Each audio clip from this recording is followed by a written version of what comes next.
All right, it must be Wednesday. If not, I'm in the wrong house. Good evening. I just want to take a special mention this evening. My name is Jodi Wilmott, and it's been a year now since we first started Talk Story here, since we opened Surf at the Bar. And so there's a lot of people that have made this place work over the last year, a lot of wonderful managers, a lot of great workers, awesome bar staff who are worked off their feet tonight, so give them a little extra patience because it's their 1-year birthday.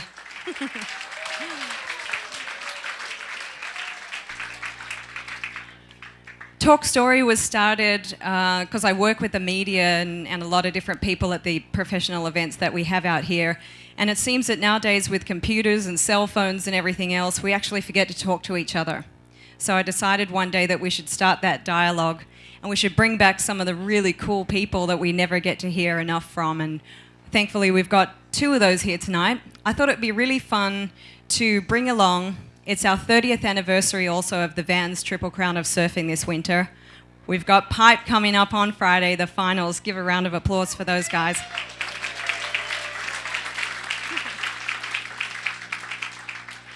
And it just so happens that one of Gerry Lopez's very dearest and nearest friends also happens to be the guy who has breathed the life into the Vans Triple Crown of Surfing for the last 30 years. He's one of the most knowledgeable people in surfing, from historic collectibles all the way through to world champions and so forth. So I'm going to have a special guest join us this evening, good friend of Gerry's, Randy Rarick, and he's going to do an introduction on Gerry.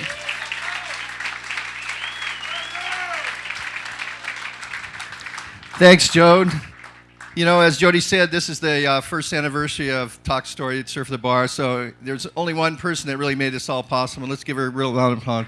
Jodi Wilmott. Thanks, Jode.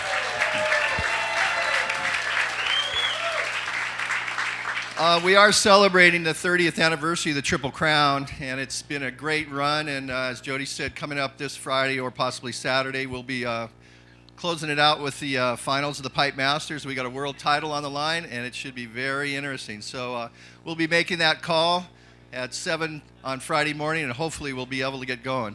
But tonight we're celebrating Talk Story's 1-year anniversary, and I think the guy that we're going to bring up here, he's a lifetime friend of mine. We grew up together in a little neighborhood on the southeast shore called Neu Valley, and that neighborhood was a hotbed of talent. We had body surfer Mark Cunningham lived there. We had Mark Fu lived down the street. Shaper Dennis Pang. Next valley over was Reno Abelero.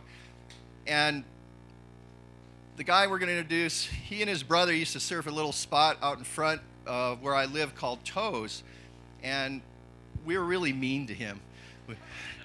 I used to make him only go left. I said, you have to go left. You can't ride the rights. And so I think making him go left all those years contributed to something of why he's so good at what he does.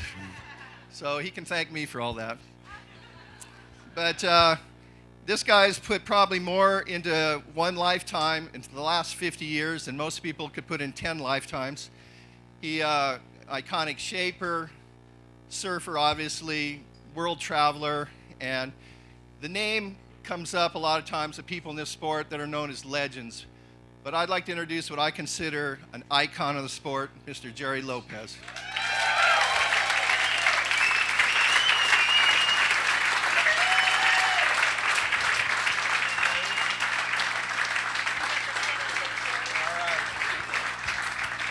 Randy, how are you, everybody?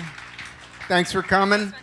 That was quite an intro from Randy. You know, we do go way back, and you know, right from the start, I always thought Randy was older. I mean, he was definitely more mature. He was bigger, and, you know, he was smarter. He was building a board when I think I was 12 years old. I didn't realize he was younger until last year he told me. And so as it turns out, I'm the oldest. But it's nice to be here. Thank you all for coming. Got quite a turnout, and I hope I got something interesting to say. Oh, I think this is the biggest crowd we've ever had, actually, Gerry, and we chose you over Kelly. You know, like Mark Twain, I always thought it was to remain silent and be thought a fool than to open my mouth and remove all doubt, but let's give it a shot. Well, Gerry, I really wanted to hear from the beginning. I know secondhand stories from Randy of your childhood growing up, but what an amazing time Waikiki back in your early days was for kids growing up. How did you even become introduced to the ocean? Well, I mean, it really was a wonderful time. The time that Randy and I grew up, the 50s and the 60s in Hawaii, and especially in that Waikiki area, were really, really special. You know, Waikiki, my parents loved the beach too, but Waikiki, very, very special place. The local people always referred to it as simply the beach, as if there were no other. And actually, just in the last 5 or 6 years, I've rediscovered the magic of Waikiki, and I really encourage everybody, if you know Waikiki, it's all the tourists and all that stuff, but go there, go out in the water. You'll see what a magic place it really is. And you know, the Hawaiians used to call that area Kawehewehe, and that was where they went for the healing waters. And it really is, you go there and you always come away feeling better. We saw a premiere a couple of weeks back of the a.k.a. story, and they were talking about just how special the beach was to Hawaiians and to all people living in Hawaii growing up. So To us. exactly. Can you name off a couple of the names? Maybe the two of you together can come up with a great list of the kind of talent that surfaced out of your young days surfing in town. I don't know if we can remember back that far. Yeah, actually, a lot of people, before Gerry became well known at Pipeline, the place he really dominated was Alamana Bowl. And there was a gentleman there who probably was a standout guy, and I think Gerry will attest to this, and that was Conrad Canha. And Conrad was a little Portuguese guy that was small and really stocky, but he was the one guy who would get into the barrel at Ala Moana and stay in there and really set the pace for Ala Moana. Yeah, I just saw him last year, and I think he's coming out with a book pretty soon. He's a really special guy. First guy I've ever saw to ride the tube. Yeah, that's, you know, as I said, that really set the pace for Gerry to follow. And Gerry, who were, you know, some of the earlier guys beside, I know, like Paul Strau and BK and a few other guys? Well, I think Ala Moana was really the place where all the hot guys came. I mean, Fred used to come there and surf. You know, the younger guys probably most people haven't even heard of, but Wayne Santos, Pudgy, Lionel Judd, Les Wong, Naka. Remember Naka? Yeah. And another guy who just passed away recently, really set the pace there as well, was Donald Takayama, without a doubt. Yeah, actually, Donald was the generation before us, and you know, much admired, much respected. And remember, I think it was the first Ala Moana Championships. He showed up. They had I think it was pole sets, and he and David and Tom Padaka showed up, came over from the mainland, and really dazzled everyone. Yeah, and this is back in the longboard days when boards were 35 pounds, 10 feet long, and to be able to pull into the barrel at a place like Ala Moana took some talent. And then we one of the things that's interesting is we're all riding longboards back in those days, and they were big and they're heavy, was trying to figure out how to get rid of some of that size, and then I think beginning to work our way down, you started one of the first guys to really hook up with some of the shortboards. Well, actually, I think it was Reno and I went over to Maui, took some blanks because Brewer had just come back from the mainland. He got fired from Bing, and he went over to Maui to shape, and we followed him over there to get boards made. And Reno got his board shaped because, you know, he was the star. He was the better surfer, so he got his first. And I was waited a couple days, and then it was my turn. And that morning, McTavish and Greeno and Nat and a couple of the Aussies showed up, and they had those wide-tail V-bottom boards. and McTavish and Brewer started talking about shaping, and we went over to the shaping room after the Australians left, and back then, this was in 1967, a normal board was about 9/6 to 10 feet, and that's how big a board I wanted. And Brewer got in the shaping room, and he got his saw, and he sawed off the nose, and I kind of went, whoa, what are you doing? Then he sawed off the tail, and I go, wait a minute. And he goes, I got it under control. Well, Gerry, how much did the change in surfboard design change your own motivation? Because obviously you guys were still pretty much ripping it up in Waikiki, but as the board design started changing, what changed for you? Well, I think it changed everything because, we were wanting something new. We wanted to do more on the boards, more than the boards of the time would allow. And by making the boards shorter, that really opened up a whole new world of how to ride the wave. And, from that point forward, it became known afterwards as the shortboard. But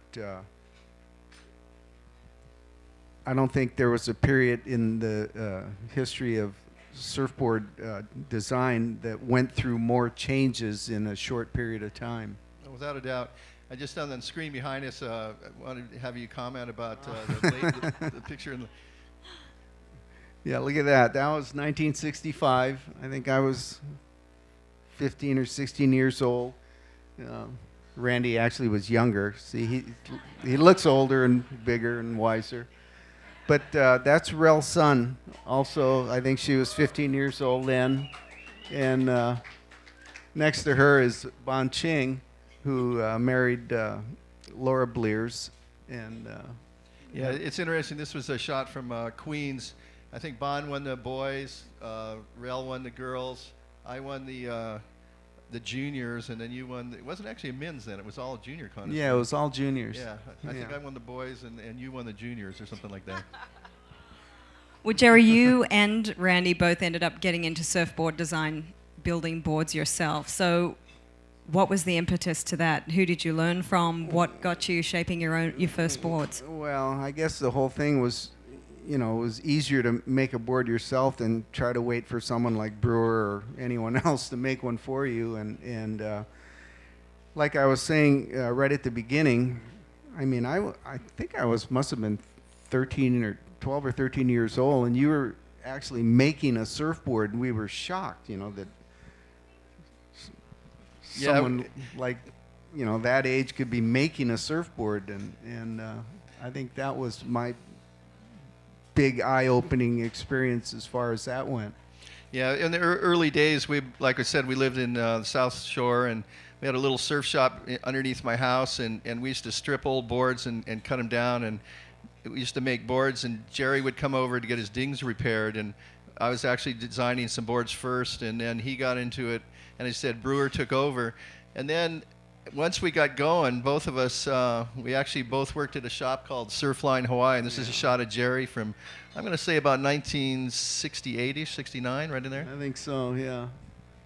Were you very competitive young? Because I've always had the impression, sort of through the latter part of your sort of, I guess, limelight surfing period, that you have been not a recluse, but always a pretty quiet guy that just enjoys to ride good waves. But were you competitive young? As far as surfing contests? Yeah. Well, I never was any good at it, so I mean, I tried to be competitive, but there were guys like Jimmy Blears who always won the contest, and it kind of pissed us off because, I mean, in our minds, well, I thought I could surf better than he could, but he always won. Well, there was a way to win a surf contest, and it was different than just regular surfing. And so to answer your question, I don't think I was very competitive. Yeah, it's interesting. A lot of people, you can be an amazing surfer, and here at the Triple Crown, it really shows it. There's a big difference between a good competitive surfer and a really good surfer. And I think Gerry personifies, he's a little bit humble here in the early days of the Pipe Masters, but A lot of people think being a better surfer is a lot more important than being a better competitive surfer. Well,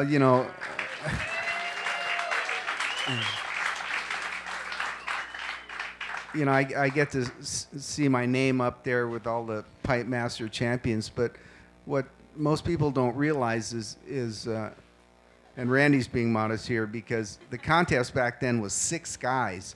And out of those 6 guys, I mean, that was the whole contest. There were 6 guys, and, it was one heat. And out of those 6 guys, I was probably the guy that surfed the pipeline more than all those other guys did put together in any given year. So, I guess I got lucky, but... It's always nice to be a guaranteed finalist, isn't it? Yeah, it is. What about making the shift to the North Shore? I mean, if town had the gang and all of you pushing each other up the ladder, what was it like making the transition to the North Shore, and how did you discover Pipeline? Well, I mean, it was a natural transition because, we were town guys, but that season was more the summer, the spring, summer, and early fall. And then later in the fall and going into winter, naturally you'd come out here and surf. At first, Randy, of course, was way ahead of me there too. Places like Sunset, the bigger waves were pretty scary. And most of our surfing, especially for the town guys, was, Haleiwa or Chun's Reef and maybe Velzyland. And, we slowly worked our way into Sunset. And then Pipeline, especially back in the late 60s and early 70s, really wasn't a very popular spot. Not very many guys surfed there, and I liked it because it was a left, and I was much better going left than I could go right. And Sunset was really the main spot. I mean, that's where all the best surfing happened. That's where the waves were the biggest. It took the most variety of swells. All the best surfers were there. That's where all the action was. Yeah, I think one thing people don't realize, in the 60s, it was really hard to surf Pipeline because the boards were so junk. They were heavy, straight, and they were clunky. Butch Van Arsdalen was probably known as the first Mr. Pipeline. Jock Sutherland really followed on Butch's heels and became really known for how well he surfed Pipeline. But he was still coming off longboards and just the beginning of shortboards. And Gerry's being pretty modest here, and you can see in the background a nice shape of Gerry's. That's probably a little bit later on, but really what defined Gerry's ability to surf Pipeline is what he did was designing the Pipeliner board, which is a pintail, where they started putting rocker in the tail. And the one thing that really made the complete difference and made boards begin to work Pipeline was the advent of the low rail, because before that all the boards were really rolled in the front, and they really had a hard time holding an edge. And with the low rail all the way from the nose to the tail, I think it opened up the ability for guys like Gerry to finally define what really was riding Pipeline about. Well, I mean, that's what I've always said is you can't do it without the surfboard, and you can't do it very well without the right surfboard. And at the Pipeline, as we see, anytime there's a good swell there, you notice how many broken boards there are. Well, that's not something that's just started happening. That was right from the beginning. Even in those old longboards, they were breaking quite a few boards. And when you break a board, back then there was no such thing as a quiver of surfboards. You had your surfboard, and then if that surfboard broke in half, then you had to get another surfboard. And the best way to do it was to make one. So if you surfed the Pipeline a lot, kind of like I did, you went through a lot of boards and you had to go home and make a new one every day. And so as you're making one, you're trying to, improve over the last one. And if you're surfing a certain wave, like the Pipeline, you're trying to design that board specifically to ride that place a little more effectively. And that's all that really happened. It was just a natural evolution. I think most people know, after Surfline, Gerry started his own surfboard company along with Jack Shipley, and that was a company called Lightning Bolt. And Lightning Bolt went on for the next 10 years to really define what it was. They had a slogan called the most frequently tubed surfboard in the world. Gerry, go ahead and give us a little insight. What prompted you to actually start Lightning Bolt? Well, Jack and I were both working at Surfline for Fred Swartz, and Fred was quite a taskmaster. He was he always remember he had that thing, that profit wheel. you know, and he'd look at how much something would cost, and he'd dial that wheel in and see how much money he was going to make on it, and decide whether he'd do it or not. And well, he had guys like Randy and I working for practically nothing, so, and Shipley as well. And so Shipley and I got together one day, and right at about the same time, the Hobie shop, Carl Heyer had bought it from Dick Metz, was kind of just about to give up the ghost, and Carl had approached Jack about selling the lease and the fixtures in the old Hobie shop, and Jack, came up to me and goes, "Hey, why don't we go start a shop of our own?" I went, "Okay, what do I have to do?" And he goes, "Nothing, just what you're doing now, just shape and, come up with $1,000. And I don't know, $1,000? I don't know. So I begged, borrowed, and maybe stole a little of that. And we started that shop in 1970, I think it was. And we never made any money at it, but we certainly had a good time. Where did the concept of the lightning bolt come from? Oh, that's a long story. That's going to have to wait till the lightning bolt book. What about, a lot of people say that you remember your first wave, and there are people who talk about the moment that they were hooked to surfing. Was there a moment for you, or a wave for you, or a day for you at Pipeline where you realized that was your spot? I think for pretty much, probably everyone in this room or any surfer, that moment of getting hooked is really on that very first wave. And I certainly remember that first wave. It's, just that feeling of gliding along. It's probably as close to what humans can feel like, flying like a bird. And it just, it kind of grabs you somewhere down deep, and all you want to do is continue to do that, keep trying to get that feeling, and it really only gets better, and as you get a little better, hopefully, or as you do it more and more, keep continually getting that feeling. I mean, Randy and I were out there today at Sunset Point getting that feeling, and we've been doing it over 50 years, Jesus, and pretty much for the very same reasons that we started. And I think that's the wonder of surfing. That wonder of riding the wave is, like you said, from the very first. But I think everybody in this audience would probably like to know, what is it like for you, or was it like the first time, and then following on to actually ride the Pipeline? It's pretty scary. The Pipeline, it's always had a reputation, and I think it was pretty early on. It had already, killed a surfer, the Peruvian, and so it just had this specter. But, like I said, it was going left, and I really liked going left, and there weren't many people out there, and I just, I don't know, I just kind of liked it. And then, once you get that first tube ride out there, which took a good many years, believe me, and, your first successful tube ride, then that's all you want to do. It's been quoted as you saying riding the pipe is a cakewalk. What do you respond to that one?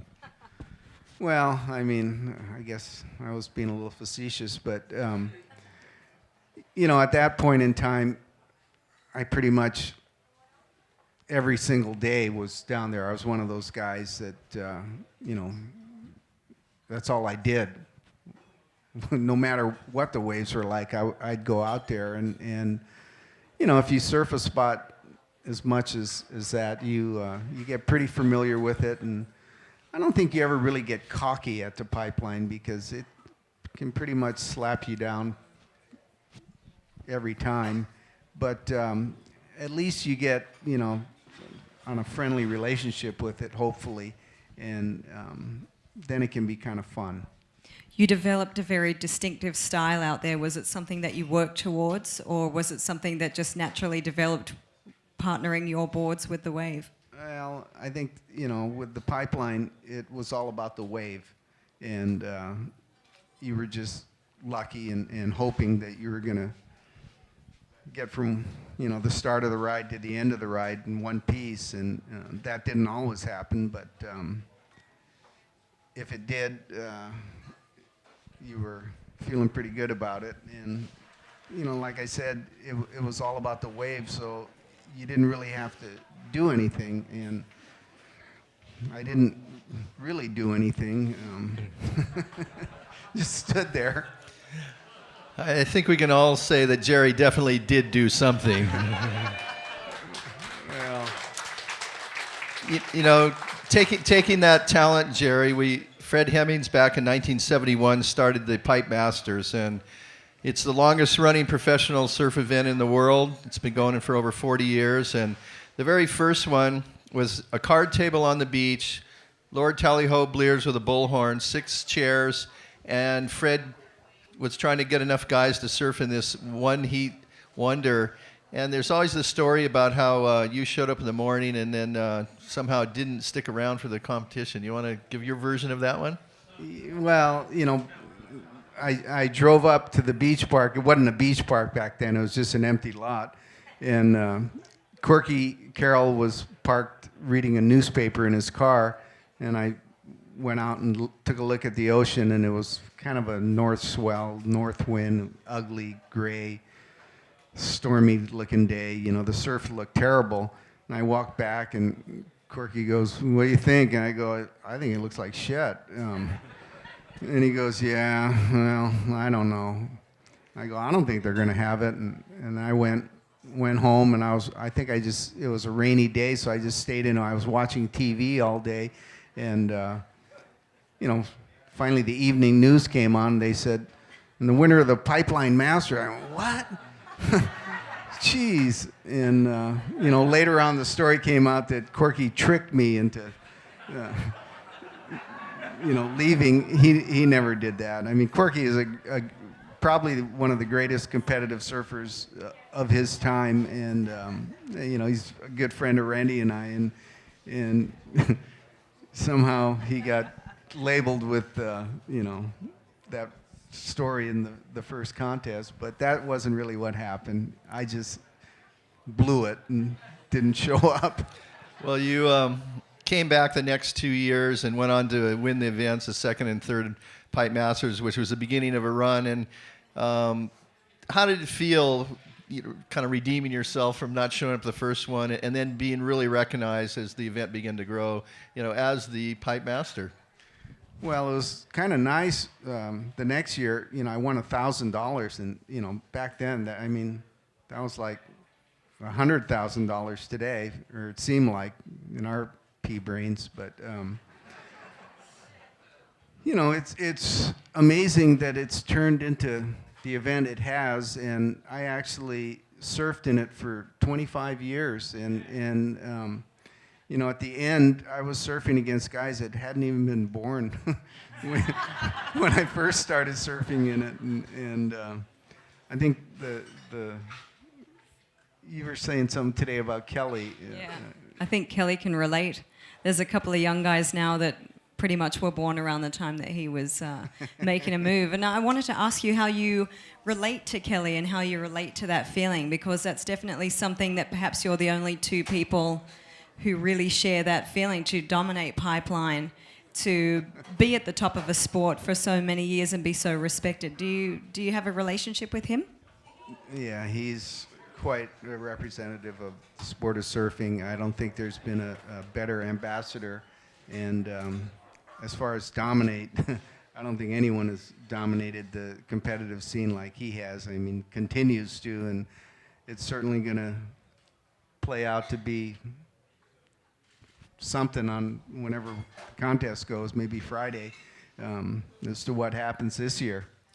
Yeah, as we said, when Gerry won his first Pipe Masters, Kelly Slater had not even been born yet. And congratulations to Kelly. He's 40 years old now. He's going for his 12th world title. And for the last 10 years or so, Gerry's been the patriarch of the event and been there to hand out a special trophy that's one of the boards that Gerry makes. And Kelly, when he won the event a couple years ago, said of all the tournaments, 40 plus tournaments that he's won, the Pipeline Master board built by Gerry is the best trophy of all the trophies he had.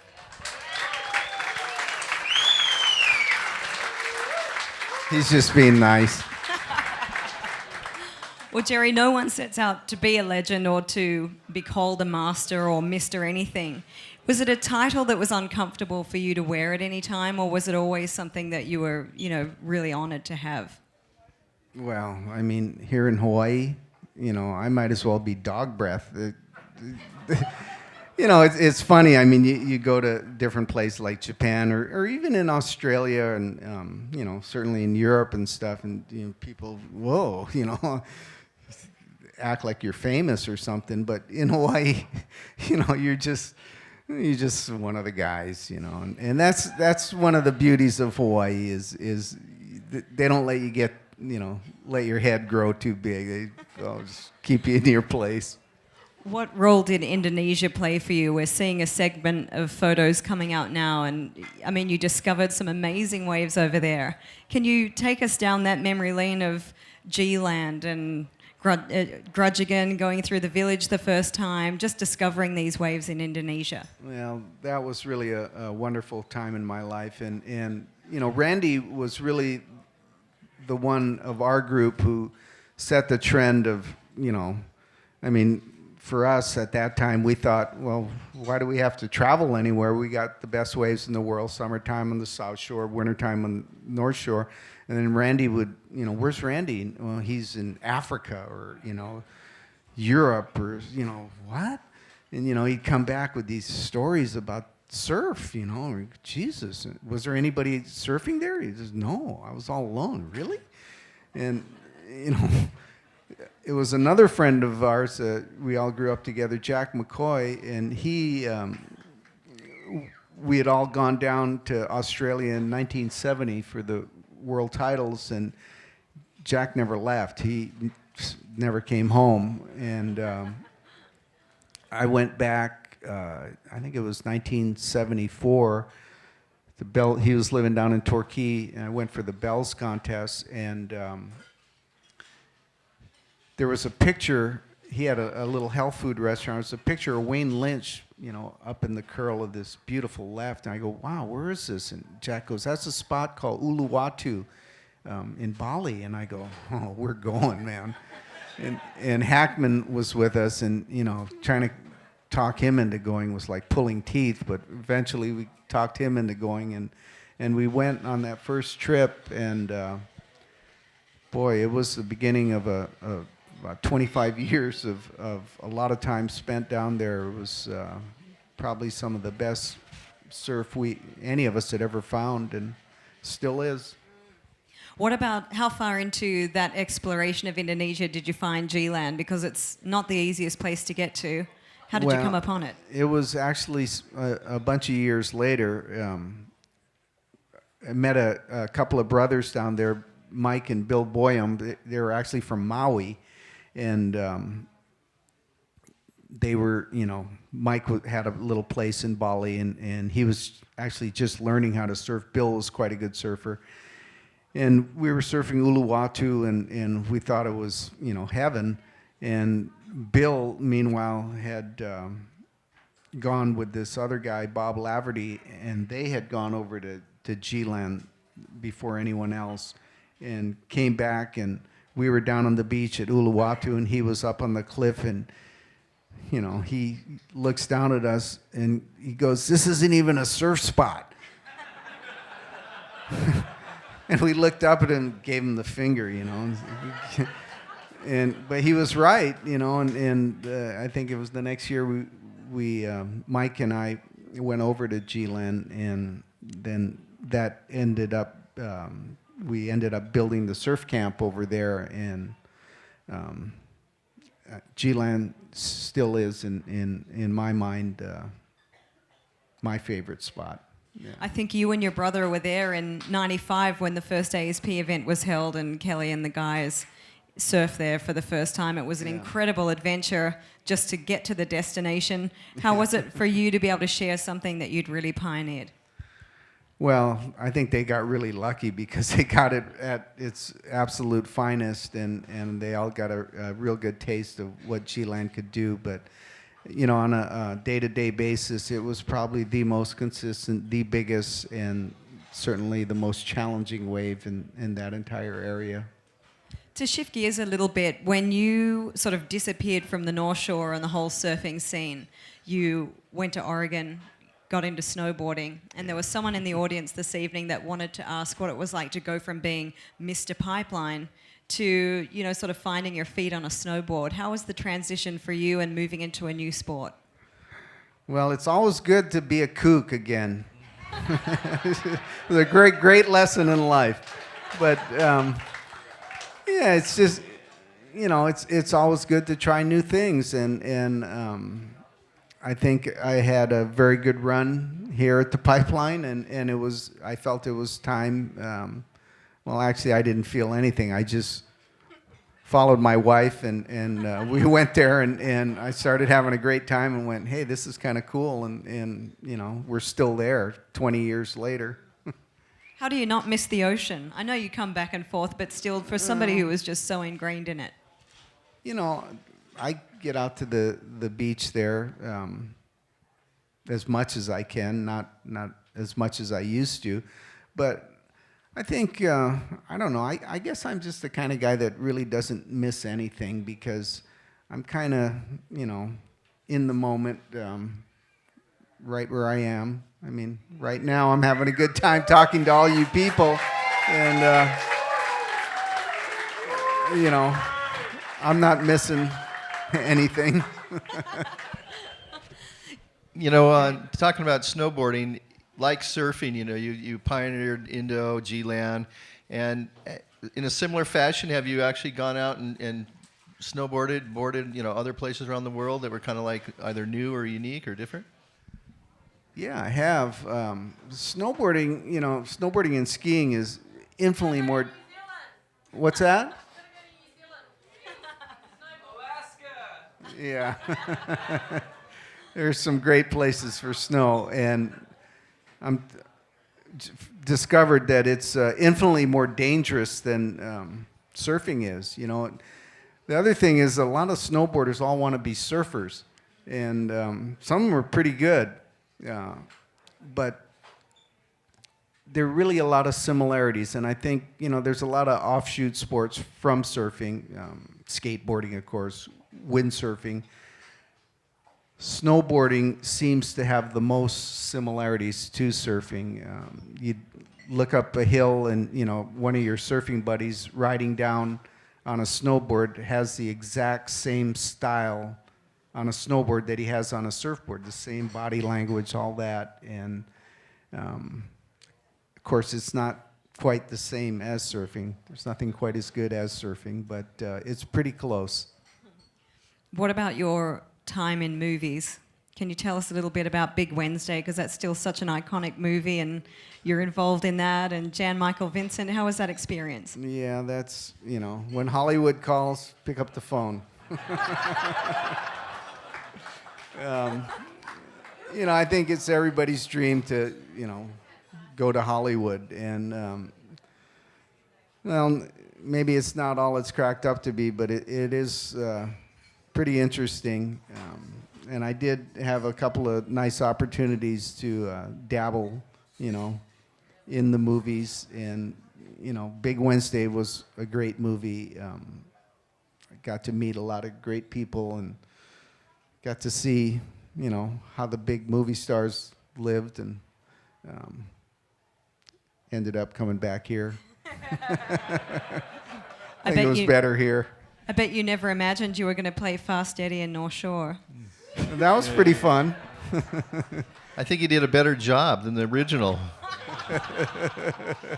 One of the other movies that you, because of your relationship with John Milius on Big Wednesday, a few years later, you got to play in Conan the Barbarian with Arnold. Yeah, that was pretty fun. Yeah, got to spend quite a bit of time with Arnold. He was quite a character. Took him surfing one time. That was pretty fun.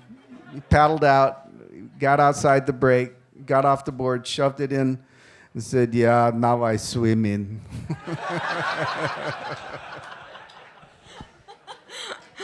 Over how long did you actually do the movie stuff? Because it was on and off for a number of years, wasn't it? Yeah, I think I dabbled in it for, let's see, Big Wednesday was in 1977, then the last one was Farewell to the King. I think it was 1986 or so. So almost 10 years. And, I had an opportunity to actually work in movies, and a gal wanted to be my agent, and I said, well, sure, what do I have to do? She says, well, the first thing you have to do is you have to move here to Hollywood. And I go, what for? She says, well, you have to be here. They have casting calls and readings, and, you just have to be here. And I go, well, I live on Maui. She goes, well, that's not going to work. And I go, you know what? I think I'd rather live on Maui. Sort of segueing into the Maui side of things, we, in the early days of the tow thing, you partnered up with Buzzy Kerbox and with Laird Hamilton and the Maui guys, and you guys really were the pioneers of that early tow-in era when nobody had a clue what it was all about. Give a little insight into what it was like, and trying to ride those big waves and figure out how to make it work. Well, Derek Dorner's out here in the audience. He was also, one of the key pioneers in that. And I think, again, it's all about equipment.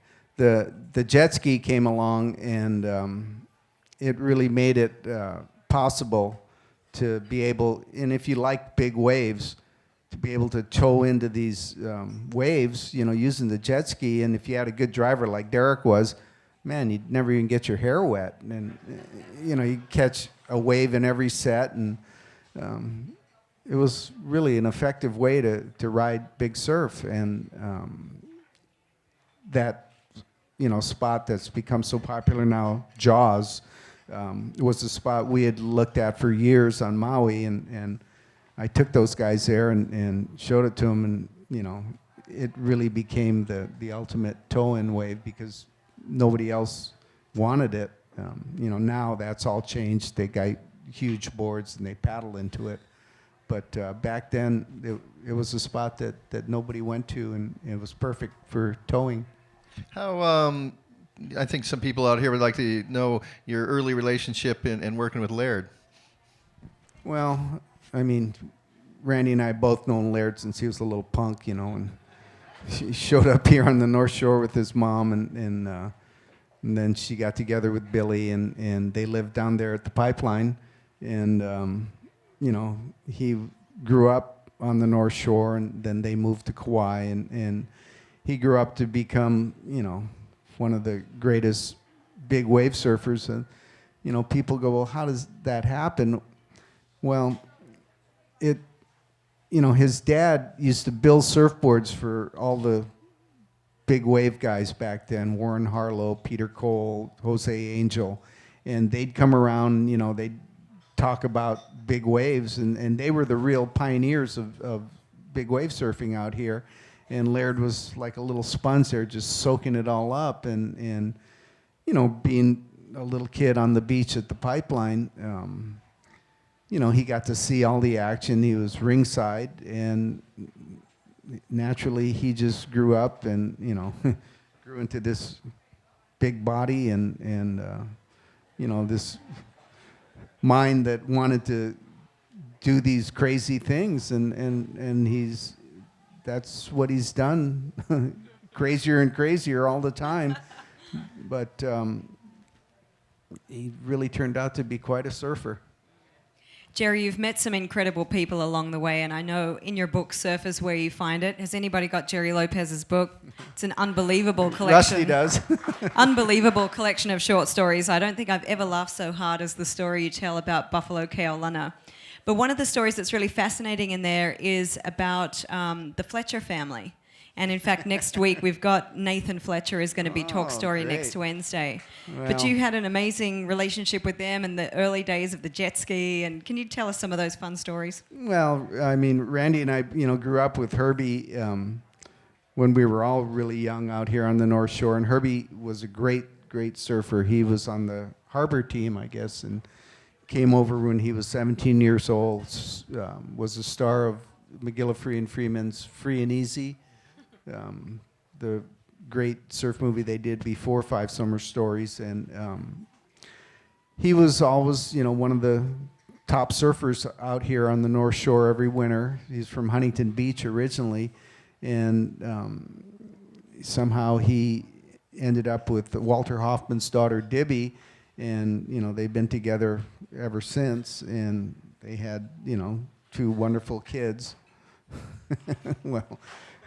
Wonderful in my mind, maybe not in everybody's mind, but they both turned out to be great surfers and, very progressive surfers. Christian was really the first guy to really become known for aerial surfing, which is very commonplace today. He doesn't get a lot of credit for that. And Nathan, was the younger brother, and Nathan was quite a kid when he was growing up. Herbie and I owned the pipeline house together, and Nathan was 12 or 13 years old, and he had a mind like a steel trap, He'd come down and he'd go, "Those are the same socks you were wearing yesterday," And he had this mind where he'd remember everything that everybody wore the day before, and he'd comment on it, that shirt really doesn't go with those shorts, and as it turns out, Nathan has become the best surfer of them all. And, they talk about an iconic surfing family. That'll be a wonderful show with get Nathan up here. You might not get too many words out of him, but... We'll see how we do. Yeah. But his father and the picture in the book with the jet ski, the very first jet ski. It's funny. One of my kids was looking through the book today, and he goes, "Oh wow, look at this thing. What is this?" I said, "That's an early jet ski." And he goes, "Do these still exist?" Yeah, it was that actually, little they do. runabout kind of one, and you guys charged the reefs on that. Well, Herbie did. Herbie was quite a pioneer in riding the jet ski on the waves, and there was that story in my book where I kind of, I guess, teased him into going out on that big day at Waimea. Well, you can read it in the book, but it was pretty funny. Randy keeps looking at his watch. I have a feeling he's heard your stories before. Yeah, he has. Well, we all haven't, so we don't care, Randy. You can get a drink if you want.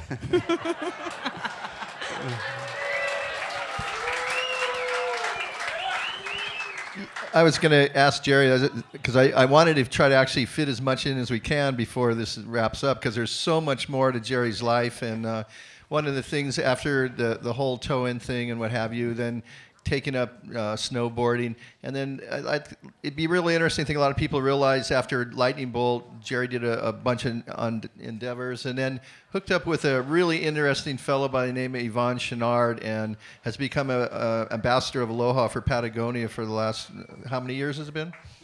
God, I can't even remember, but it seems like a long time. I guess our paths were destined to cross, and we certainly hit it off together very well.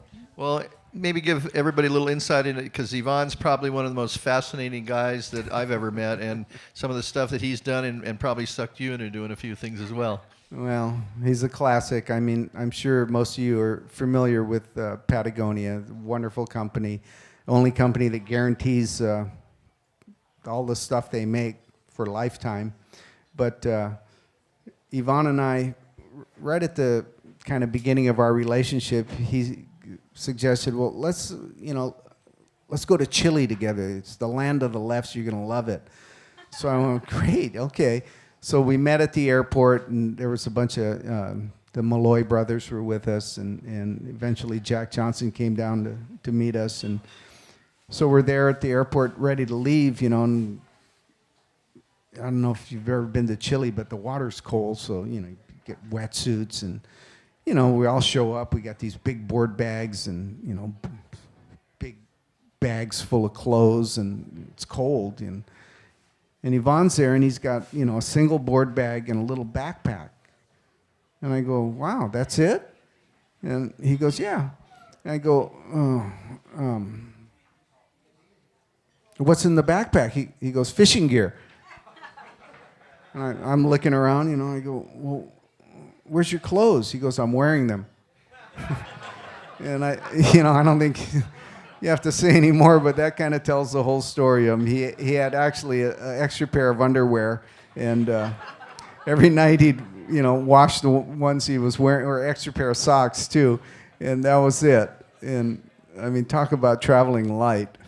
It's a good thing the Fletchers weren't with him. Well, Yvonne's son actually makes some amazing big wave boards now, and they're getting into some incredible designs of inflatable suits. We actually had them here 2 weeks ago. We did a big wave safety symposium right here in Surf at the Bar. And I think the undercover word is that they're actually bringing out something pretty cool for competitors who are going to be in the Red Bull Jaws event on Maui. So what's going on with the technology over there? Well, as the limits and the extremes have been pushed in big wave surfing and also in extreme snowboarding, safety has become, a big factor. And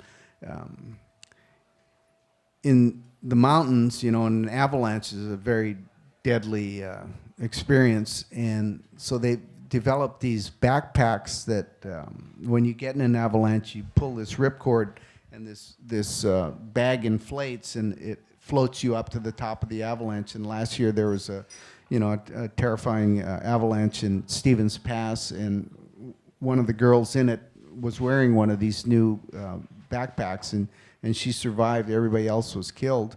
And they're developing this same thing in surfing, and Patagonia and Fletcher are now coming out with one. And I don't know if I'm giving away any secrets, but they've developed a very effective one that, if you get held down by a big wave and you can't get back up, you pull the ripcord and this backpack inflates and pops you right up to the surface. Well, we see here, Gerry, you've been involved in pretty much everything with a board. Your crossing of the Molokai Channel several times now. What kind of an experience was that for you? I mean, it's 32 miles. You've done it more than once. What is it about the distance paddling and the channel that draws you back?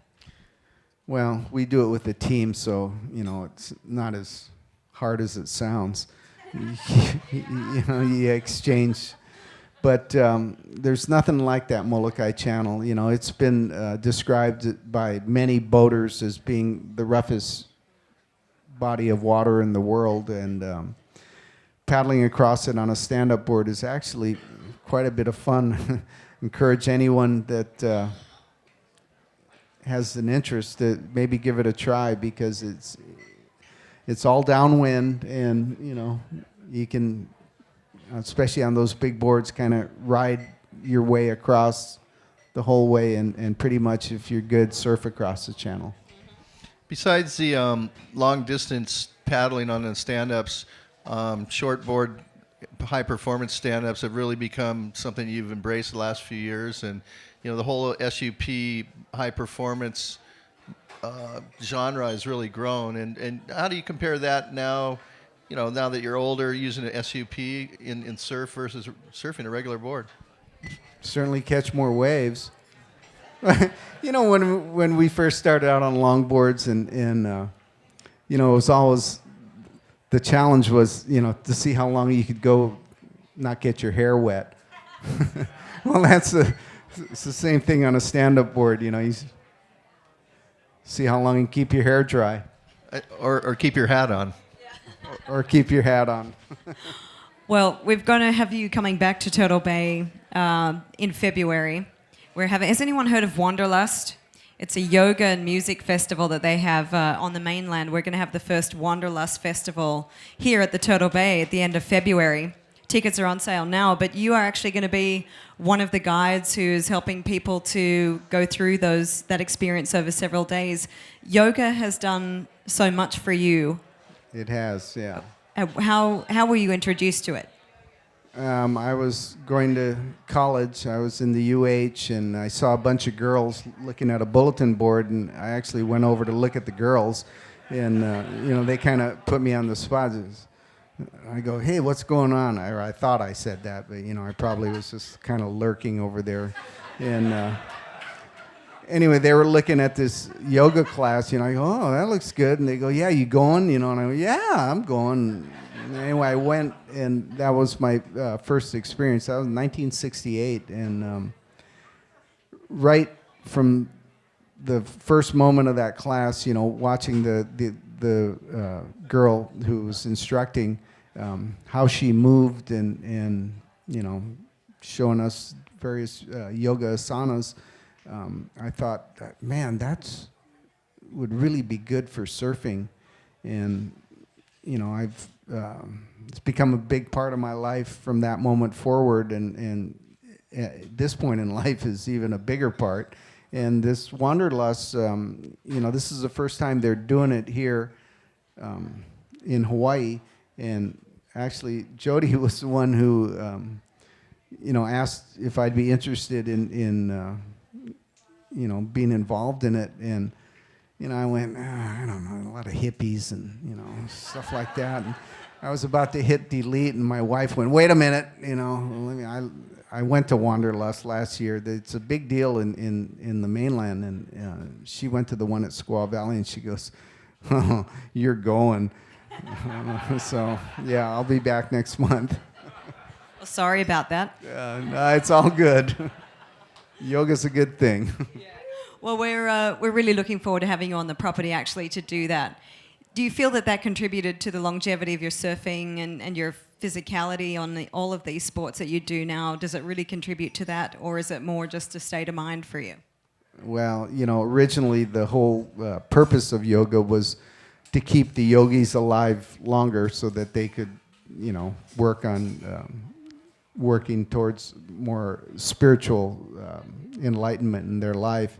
And I think it has kept me alive a little longer than, certainly allowed me to hold my breath longer when I've been held down by a lot of waves. Well, Gerry, you're going to be back at Pipeline when we do run our final day, the Friday or Saturday. When you come down to the beach and you see what the Triple Crown and what the Pipe Masters has become, when you stand on the beach and you look out and watch it, what goes through your mind in a quiet moment? God, Randy, why'd you do that?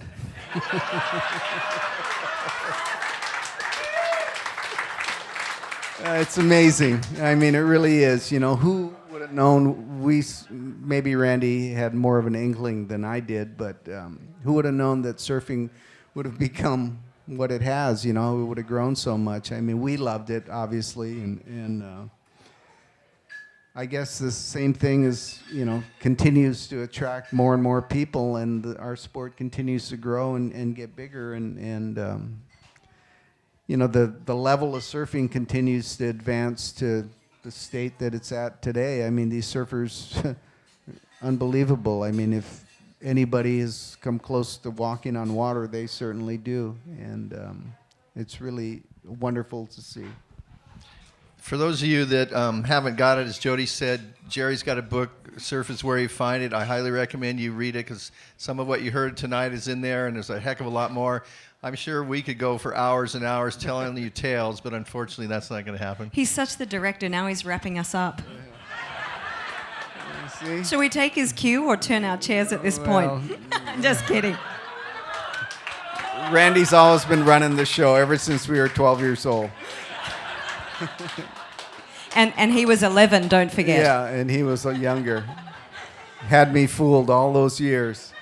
Yes, Randy.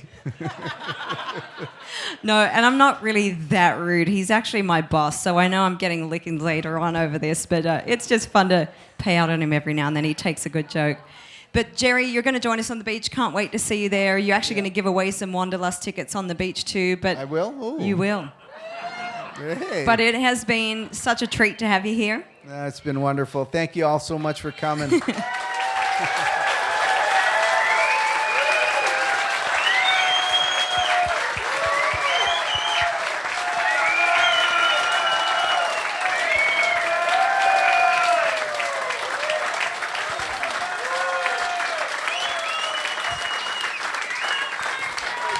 What's more scary, pipeline or the stage? Randy wants to know if anybody's got any questions, but that looks really daunting to me. I don't know how to do that. Do you have any director kind of calls on that one? We'll take 3 questions. All right. Anybody eager? I got a roving mic. Maybe I'll find somebody. Throw your hand up. Here's one.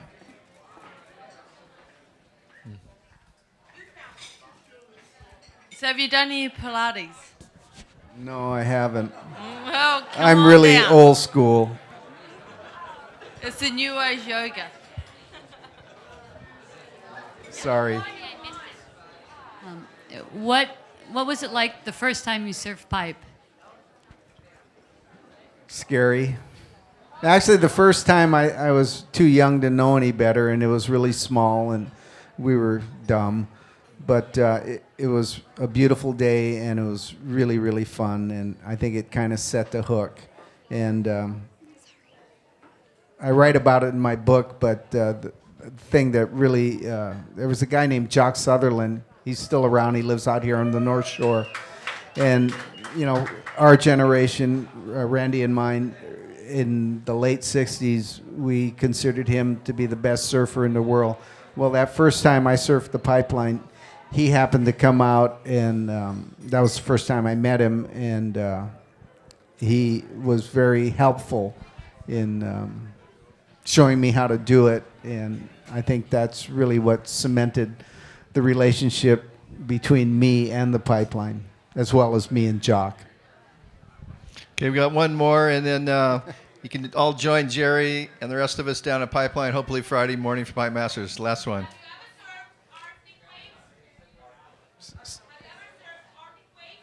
Arctic? Not yet, but I bet Randy has. He's been everywhere. Snowboarded there? No, surfing in Norway. Yeah. No, I've surfed Norway, but have you snowboarded there? No. Yeah. All right, one more. I noticed, first of all, thank you guys for coming tonight. This is really fun. A lot of the photos on the screen in the background, some guy named Dana Edmonds. Yep. Who's Dana Edmonds? What's he all about? Dana is out here in the audience. And Dana and I go way back to Maui. Great surfer, great friend, and great photographer, married to the young and lovely Ginger. Parents of 2 wonderful children, and Dana, now they live here, Kailua, and very successful photography business. He transcended the surf photography, went on to bigger and better things in photography. But back in the Lightning Bolt days, Dana and I did most of those ads that were on the back cover of Surfer. Gerry, thank you so much. Thank you. Pleasure to have you here. This is from someone in the audience all the way from New Zealand. If any of you are staying on into next week, we'd like to encourage you to come and join us. Nathan Fletcher, as we mentioned, is going to be our guest next week before we take a break for Christmas. Thanks so much for coming to Talk Story. Hope to see you again. Aloha.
to come to Alaska and surf or snowboard.